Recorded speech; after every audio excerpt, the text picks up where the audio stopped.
Hi mga auntie at mga uncle! For today's video nga ay nag-crave ako pauwi ng Pilipinas. So, kaya naman nagluto na lang ako ng dinengdeng at ng pritong isda.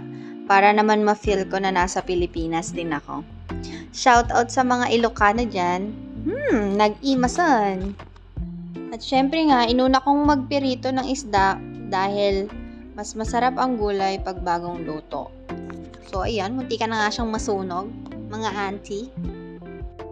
Habang nakasala nga pala yung huling isda na pinipirito ko, niluto ko na rin tong gulay. Nag-add ako ng water, ng kamatis, at nilagay ko na rin yung kamote para lumambot na. Sinod ko na rin yung sitaw. Tinakpan ko muna para naman mabilis maluto.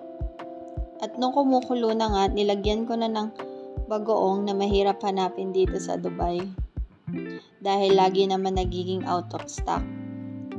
Nung kumukulo na ulit, nilagay ko na yung kulitis or hindi ko alam kung anong tawag sa inyo.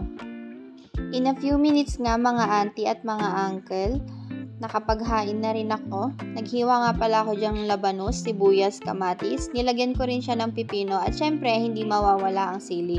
At syempre naghiwa din ako ng melon para sa dessert namin. Talaga naman mapapataas ang paa mo habang kumakain.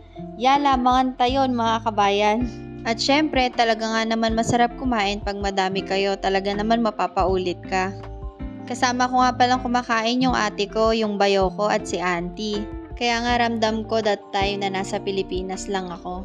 So kung cravings mo rin to, ano pang hinihintay mo? Magluto ka na rin dahil napakadali namang iluto nito. Yun lang. Thank you for watching. Bye-bye!